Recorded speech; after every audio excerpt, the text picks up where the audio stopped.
नमस्कार मित्र हो, क्रिएशन वर्ल्डवरती आपलं स्वागत आहे। आपला आजचा विषय असणार आहे भारतातील जातीप्रथेचा इतिहास। तर भारताला फार पूर्वीपासून इतिहास लाभलेला आपण पाहतोय।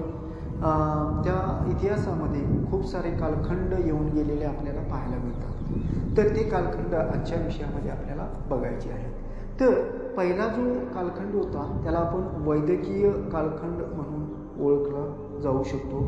तर इसवी सन पूर्व 1500 ते 600 पूर्वी हा कालखंड झालेला आपल्याला पाहायला मिळतोय। तर ऋग्वेदातील पुरुष सूक्तमध्ये ब्राह्मण, क्षत्रिय, वैश्य, शूद्र या 4 वर्णांचा उल्लेख झालेला आपल्याला पाहायला मिळतोय।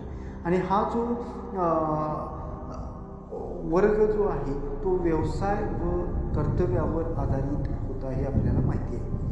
वर्ण व्यवस्था कर्मावर किंवा कर्मप्रधान आधारित होती, ती जन्मावर नव्हती, हे पण आपल्याला पाहायला मिळते। तर अशा प्रकारे जो वैदिकीय काळ आहे हा प्रारंभीचा काळ म्हणून आपल्याला पाहता येईल। त्यानंतर दुसरा जो काळ आहे तो उत्तर वैदिकीय काळ म्हणून आपण त्या ठिकाणी पाहू शकतो। तर हळूहळू वर्णव्यवस्था कठोर झाली, ब्राह्मणांना धार्मिक कार्य, क्षत्रियांना राज्यकारभार, वैश्यांना व्यापार शेती आणि शूद्रांना सेवा कार्य देण्यात आलेले आपल्याला पाहायला मिळते। वर्णावर आधारित सामाजिक मर्यादा निर्माण होताना या काळामध्ये आपल्याला पाहायला मिळाले। तर अशा प्रकारे उत्तर वैदिकीय काळ जो आहे तो आपल्याला पाहायला मिळतोय। आता तिसरा जो आहे तो महाकाव्य व बौद्ध जैन काळ आपल्याला पाहायला मिळतोय। इसवी सन पूर्व 600 ते इसवी सन पूर्व 300 काळापूर्वी हा जो काळ होता तो आपल्याला पाहायला मिळतोय। चौथा जो आहे तो गुप्तोत्तर व मध्ययुगीन काळ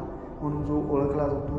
पाचवा जो आहे तो मुस्लिम वसाहत काळ 1200 ते 1700 पूर्वी घडलेला हा काळ आपल्याला पाहायला मिळतो। त्यानंतर ब्रिटिशकालीन काळ जो आहे तो 1757 ते 1947 पूर्वी घडलेला काळ आपण पाहतो। तर यामध्ये इंग्रजांनी लोकसंख्येची नोंदणी करताना जातींचा तपशील घेतला होता, त्यामुळे जाती व्यवस्था अधिकृत झालेली आपल्याला या ठिकाणी पाहायला मिळते। जातीवर आधारित राजकीय व सामाजिक संघटना उदयाला आलेल्या आपल्याला पाहायला मिळतात। महात्मा गांधी, फुले, डॉक्टर बाबासाहेब आंबेडकर, शाहू महाराज यांनी जाती व्यवस्थेला जोरदार विरोध करताना आपल्याला त्या कालखंडामध्ये पाहायला मिळते।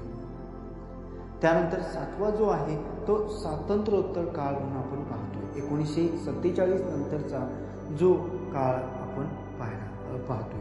तर भारतीय राज्यघटनेत समानता, बंधुता व स्वातंत्र्य यांचे तत्त्व स्वीकारून जे काही समाज व्यवस्था उदयाला आलेली आपल्याला आज पाहायला मिळते ती म्हणजे भारतीय राज्यघटनेनुसार समाज व्यवस्था जी उदयाला आलेली आपल्याला आजच्या कालखंडामध्ये पाहायला मिळते। थँक्यू।